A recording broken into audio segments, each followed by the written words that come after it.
class.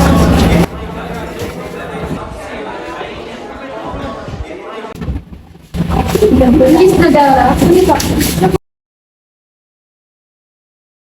Miss Nadara, bakit hindi ka nagpasa ng essay mo? Sorry po ma'am, nakalimutan ko po kasi. Nakalimutan, can't excuse that. Alam mo sa sarili mo na final output mo yun. Pwedeng maapektuhan yung grade mo kung hindi ka magpapasa. Sige, Spanish man, imbis na gumawa ka ng essay, gumawa ka na lang ng video interview ng mga klase mo tungkol sa mga tatay nila. At ipapasa mo sa akin bukas ng hapon. Sige na, pwede ka na umuwi.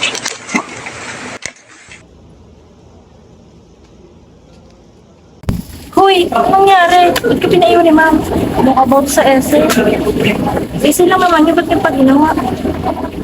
Te, anong ilalagay ko nga doon? Hindi nga kami nagkasawa. At saka di ko maalala kung kailan yung just na nakasama ko siya. Wala ko ilalagay sa essay. Eh, paano yan? Mas mahirap pag gagawin mo. Isip pa naman para sa finals. Guys.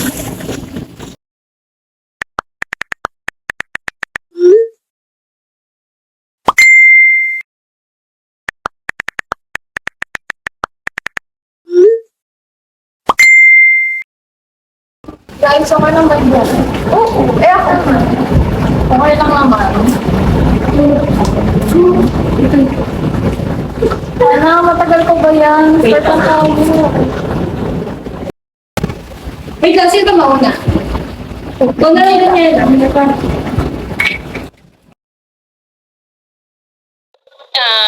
If may magre-represent sa tatay mo as isang bagay, ano yun at bakit? Para sa akin, si Papa, para siyang kuya. Kasi napakamalambing niya, napakamaalala at saka napakabuti ng tao. Nung bata nga ako, naalala ko,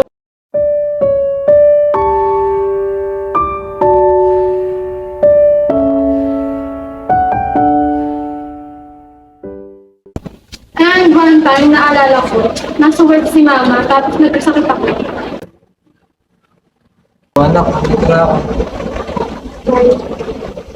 Parang mainit siya. Yung masakit pa sa'yo? Sakit lang po. Ay, tapos, kuha ka ng anak, ito na yung galing ka. Kasi, umiyak. Kapag wala si Mama, laging nandun si Papa para sa akin. Kaya, mahal-mahal ko yun. Ikaw naman, Crystal, kung may hahalin tulad mo ang iyong ama sa isang bagay, ano yun at bakit? May ahalin tulad ko ang tatay ko sa isang langga. Dahil never siyang nagreklamo sa pagtatrabaho, super sipag niya at napakatyaga para lang ma-provide ang pangangailangan ng aming pamilya. Pochi 1, Pochi Pochi 1, Pochi 2, Pochi Pochi 2. Ay, wait lang! Diyan na tatay ko! Ay, sige, bye-bye. Bye.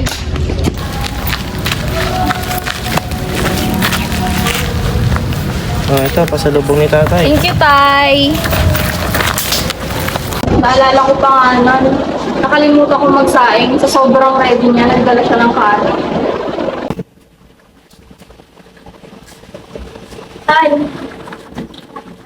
Nakapagsahin ka na ba? ano tayo, nakalimutan ko. Sige, okay lang. Pumili na naman ang panangalian natin. Nasa bala nanay mo. Sa labas ko. Sige, tawagin mo na para makakain na tayo.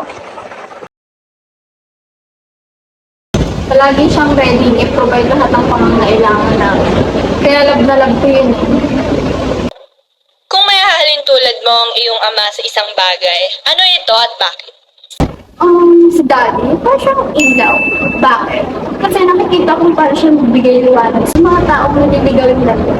Pero kahit gano'n, hindi naging madali sa akin lang. Kasi dahil yung daddy ko, pastor, kaya kung di pagkakamali ko lang, sinasabi na nila sa akin na ganyan ka, tapos daddy ko pa na pastor. Ano yun? Nabi-pressure. Excited tayo. 'Di ba? Nare-realize ba natin 'yon? Kaya ngayon yung panahon, hindi pa huli ang lahat. Amen? Lahat ng gagawin natin, hindi tsamba lang, yung the best talaga para sa Lord. At higit sa lahat, yun nga, the best para sa Lord. Amen? May natutunan po tayo mga kapatid. I-apply natin yung natutunan natin. The best para sa Lord. When God smells the honor of our worship, meron siyang gagawin. Salamat po.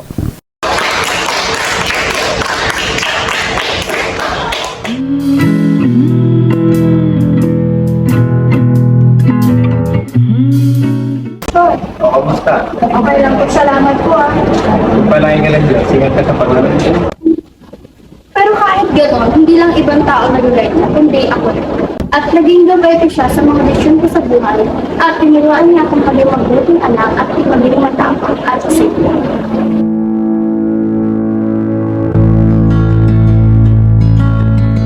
Dati, at ako na mag-aral, gusto ko basta mag-Bible.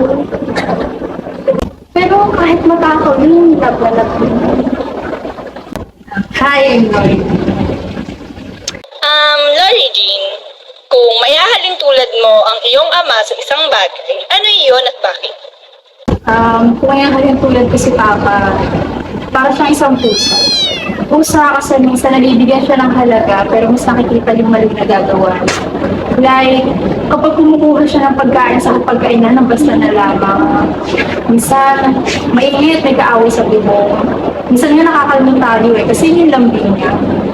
Si Papa kasi,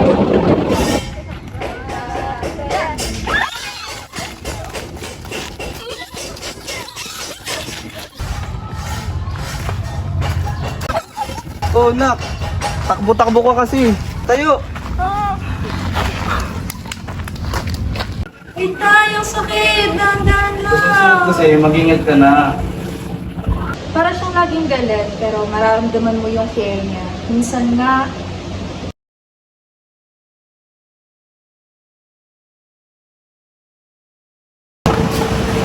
Oh, tinabi ka na. Saan ka galing? Baka nagbo-boyfriend ka na. hindi po tayo. Kaya mahal na mahal ko yun kasi para siyang pusa, kahit ganyan yun, malambing yun. Okay na. Baka may boyfriend ka na, ha? Wala kaya, baka ikaw, pinagpalit mo na si nanay, dadalawin ka nun. O hindi, ha? Baka gusto mo namin mo dalawin ko. Dalawin mo! Kaya loves ko yun si Papa kahit buglo. Kung mayahalin tulad mo ang iyong ama sa isang bagay, ano ito at bakit? Wala na po akong dad, pero po my mom, she's a single mom po and I think she deserves as much appreciation po. As much of an appreciation po as every dad does on Father's Day. Para sa akin po, she's a pelican kasi a pelican is a bird that symbolizes sacrifice and selflessness po.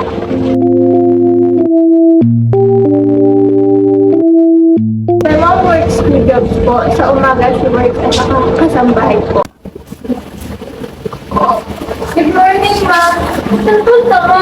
Uy, punta na ako ng trabaho. May pagkain dyan. Kumain ka na. Hindi na rin ako. Ingat po, Ma. Sige. Bye-bye po.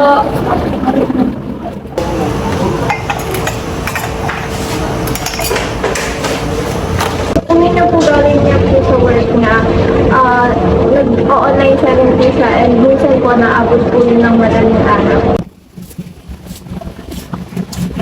Oo, ma, ba't ngayon ka lang umuwi? Anong oras na? Kumain ka na po ba? Oo, kumain na ako. Mauna ka na. May gagawin pa kasi ako. Sige po. Hanap niyo ba ang phone case na matibay? Ano pang hinihintay niyo? Umorder na kayo. Kahit po mahirap ng pagkatrabaho ng dalawang jobs, pinakaya niya po para po sa akin. And kahit wala mo po akong dad, I'm very thankful for my mom po kasi she's enough and mahal na mahal ko siya. Iba't iba ang ama. Iba't iba sila ng paraan kung paano nila pinapakita ang pagmamahal sa kanilang anak. Siguro kasi yung akin, mas nakafocus ako sa mga bagay na hindi nagawa ni Papa sa akin. Tulad ng naranasan ng ibang bata, anak, at mga kaklase ko. Pero hindi ibig sabihin nun ay nagkulang na ako sa pagmamahal ng isang ama. Wala man siya sa piling ko, naibigay niya naman lahat ng pangangailangan ko. Kaya saludo ako sa mga tatay, ama, papa, daddy, at sa lahat ng mga tumatayong ama ng tahanan. Tunay nga kaming pinagpala ng Diyos dahil meron kaming kayo. Kung ako ang tatanungin, ang mayahalin tulad ko sa aking ama ay isang gintong medalya dahil hindi siya sumusuko sa mga panahong siya mismo ay napapagod. Good afternoon po, ma'am. Yes, good afternoon. Papasok ko lang po pala yung special project po na pinagawa niyo. Through USB ko na lang po siya para po mas clear at maganda. Okay. I hope you've learned your lesson. Thank you po. Thank you.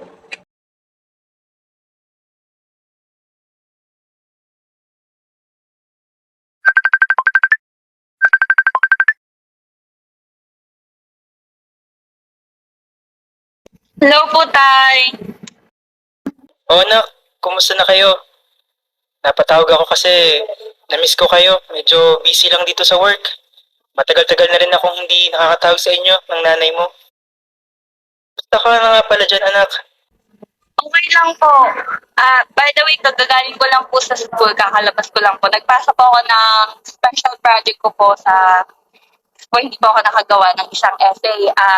Okay lang po kami. Kayo po dyan, Tay. Kumusta po kayo? Eto, okay naman anak. Kinakaya. Alam niyo naman na lahat tong ginagawa ko ay para sa pamilya natin, para sa nanay mo, para sa kinabukasan mo. Pasensya ka na anak ha, kung palagi akong busy, bihira na kitang makamusta. Tay, pasensya na rin po kung nami-misinterpret ko po kayo. Dapat nga po pala magpasalamat po ako sa lahat po ng ginagawa niyo para sa amin. Tay, Happy Father's Day po. Mag-iingat po kayo dyan lagi at dahil po kayo gabayan ng Lord. Salamat na.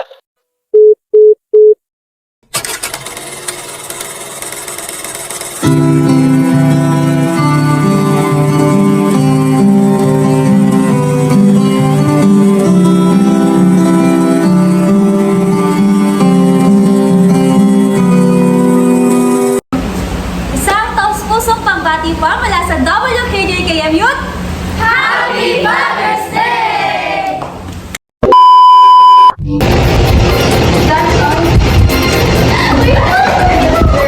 Masasabi ko po sa pares.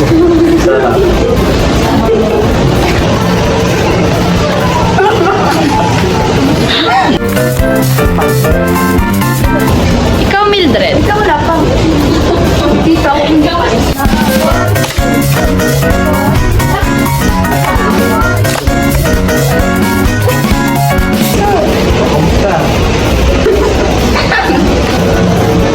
Daddy, ay kung gusto ba yun? Uy, ano mangyari? Saan punta mo? Uy, punta na po. Saan punta mo? Uy, punta na ako sa sama. Morning, ma'am. Saan punta mo?